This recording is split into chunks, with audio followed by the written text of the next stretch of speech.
Break के बाद एक बार फिर से स्वागत है आप सभी का काल चक्र में। मनोकामना को पूरा करने के लिए आप दिन रात पूजा पाठ करते हैं, लेकिन प्रसाद बनाते समय, चढ़ाते समय और खाते समय इसके नियमों का ध्यान नहीं रखते। इन सब बातों का भी आपकी पूजा पर बुरा असर पड़ सकता है। इसलिए आज काल चक्र में पंडित जी आपको प्रसाद से जुड़ी बेहद दिलचस्प जानकारी बता रहे हैं। तो चलिए प्रसाद से जुड़ी इस चर्चा को आगे बढ़ाते हैं और बात करते हैं प्रसाद लेने के तरीके की। हमें खड़े होकर प्रसाद लेना चाहिए या फिर बैठकर? साथ ही प्रसाद एक जगह से दूसरी जगह ले जाते समय किस बात का विशेष ध्यान हमें रखना चाहिए, आइए इस बारे में जान लेते हैं। पंडित जी, क्या है प्रसाद ग्रहण करने का सही तरीका? देखिए, वैसे तो बताऊं कि कभी भी खड़े होकर के प्रसाद नहीं ग्रहण करना चाहिए, पहली बात। दूसरी बात, अगर ऐसी व्यवस्था नहीं है कि आप बैठकर प्रसाद लें, तो प्रसाद लेते समय थोड़ा सा आप अपने एक पैर को मोड़ लें और वाहन में बैठ करके, गाड़ी में बैठ करके, किसी वाहन पर बैठ करके प्रसाद बिल्कुल ना लें। प्रसाद लेते समय पृथ्वी के संपर्क में रहें। अगर आप प्रसाद वाहन में बैठ करके या बिस्तर पर बैठ करके या आलस्य की मुद्रा में रहते हुए ले रहे हैं, तो इससे आपके शरीर का सतोगुण कम होगा और इसके आपके अंदर रजोगुण और तमोगुण बढ़ जाएगा।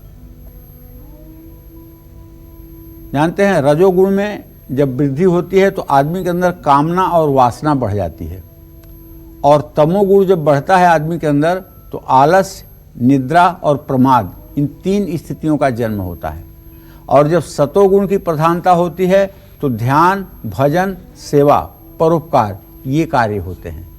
तो आपके शरीर में रजोगुण और तमोगुण ना बढ़ें, इस बात का ध्यान देना चाहिए।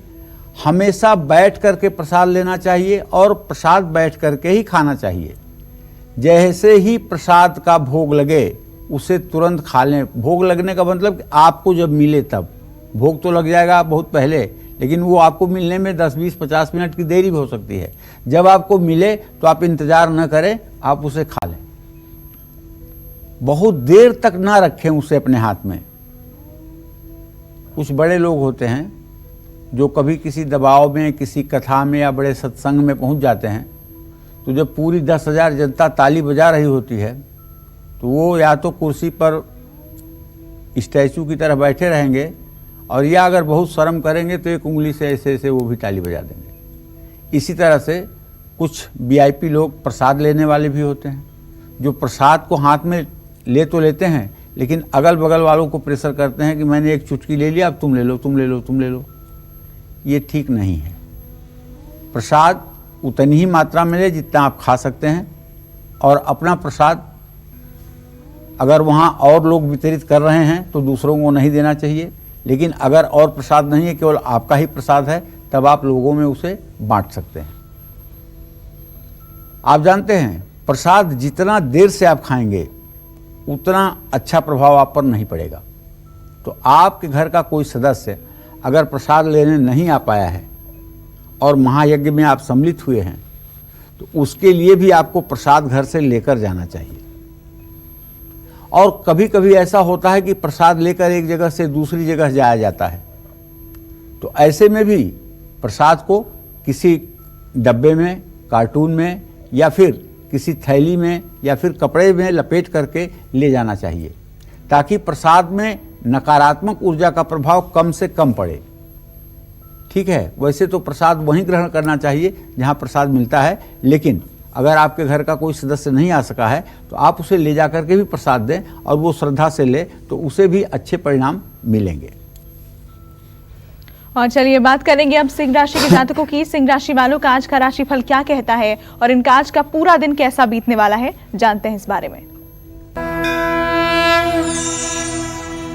देखिए, सिंह राशि से केंद्रस्थ सूर्य है, जो सिंह राशि का स्वामी है, और आपके आमदनी के स्थान में व्यय भाव का स्वामी चंद्रमा है। अगर आमदनी में व्यय भाव का स्वामी होगा तो ध्यान रखिएगा, किसी अनजान व्यक्ति से पैसों का लेन देन बिल्कुल न करिएगा। जहां तक आपके कामकाज की बात है, प्रॉपर्टी संबंधी कोई महत्वपूर्ण डील हो सकती है, उसकी संभावना बनी हुई है, लेकिन बहुत आतुर होकर के डील ना करें वरना नुकसान होगा। जहाँ तक आपके रिश्तों की बात है तो शादी के लिए अगर आप योग्य हैं तो अच्छा रिश्ता आएगा और इस रिश्ते में बात आगे बढ़ेगी। सिरदर्द और तनाव बढ़ सकता है। किसी का भी अनादर नहीं करना चाहिए। किसी जरूरतमंद को चावल और दूध दान करना चाहिए। शुभ अंक आपके लिए 4 होगा। शुभ रंग आपके लिए हरा होगा। जय मां विंध्यवासिनी। बात अब कन्या राशि वालों की। कन्या राशि के जातकों का आज का राशिफल क्या कहता है और कैसी रहेगी इनकी आर्थिक स्थिति, कामकाज, रिश्ते और सेहत, साथ ही क्या है आज का उपाय, शुभ अंक और शुभ रंग, जानते हैं।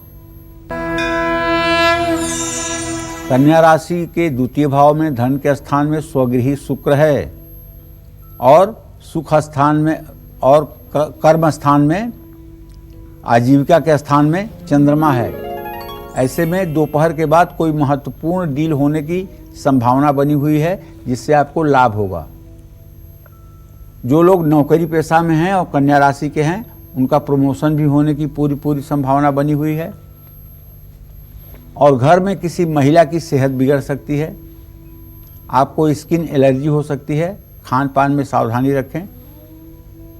आज परिवार को भी समय देने की कोशिश करें। राम दरबार की पूजा करें। शुभ अंक आपके लिए 6 होगा। शुभ रंग आपके लिए नीला होगा। जय मां विंध्यवासिनी।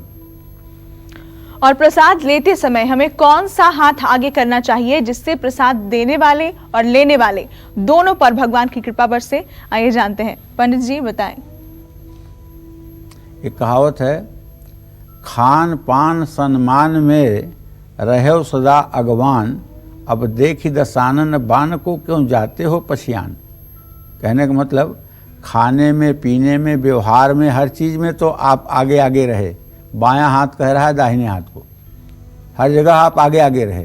लेकिन अब जब रावण का बाण उधर से चल रहा है तो आप क्यों और पीछे होते जा रहे हो। इसका मतलब बाएं हाथ से धनुष आगे पकड़ा जाता है और दाहिना हाथ जितना ही पीछे खींचा जाएगा बाण उतना ही तेजी से चलेगा ना, तो दाहिना हाथ पीछे की तरफ जाता है ना।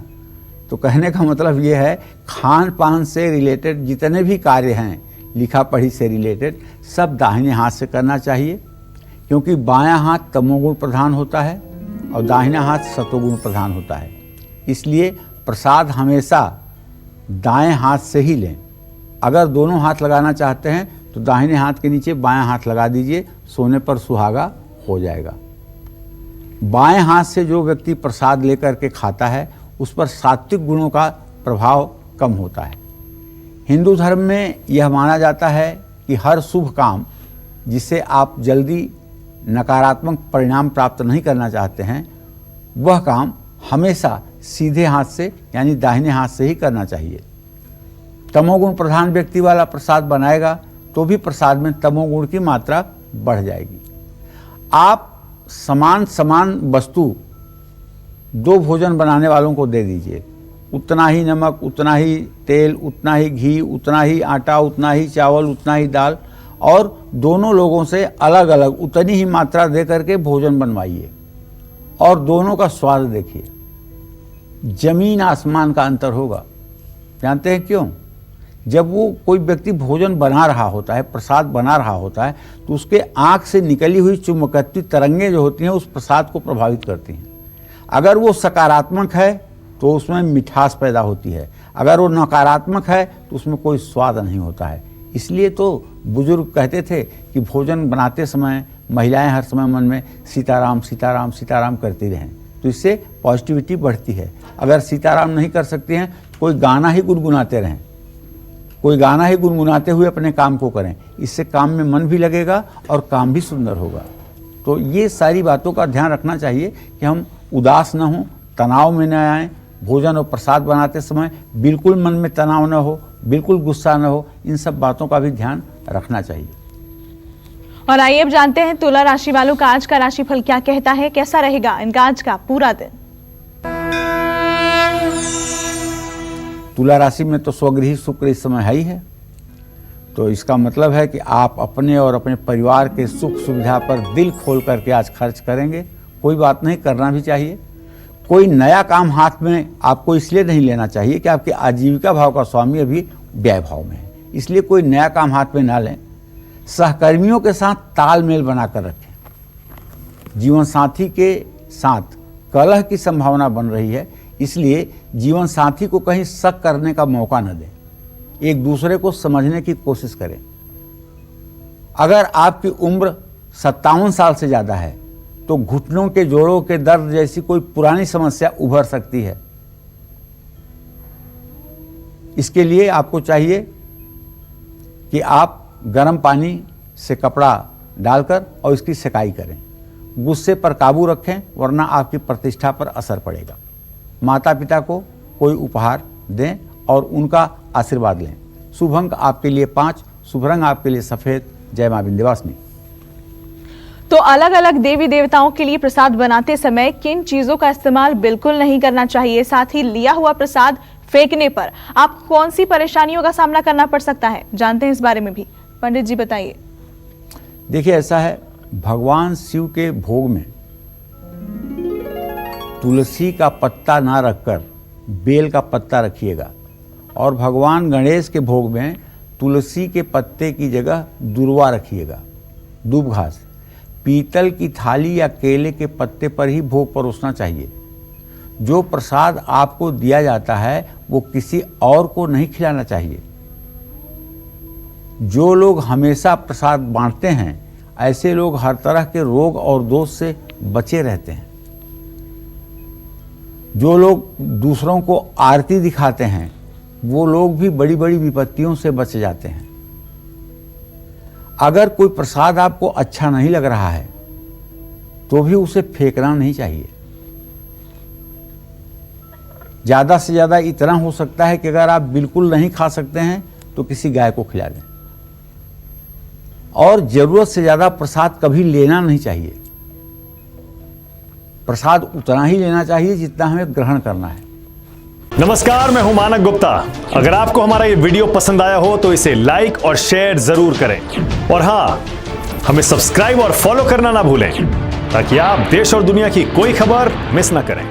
चाहे कोई ब्रेकिंग न्यूज हो या कोरोना वायरस से जुड़ी कोई भी अपडेट, पॉलिटिक्स हो या आपकी जेब से जुड़ी कोई खबर, इलेक्शन की कोई न्यूज हो, कोई कंट्रोवर्सी हो या फिर कोई वायरल वीडियो, सब कुछ मिलेगा न्यूज़ 24 पर। तो जुड़े रहिए हमारे साथ और देखते रहिए न्यूज़ 24।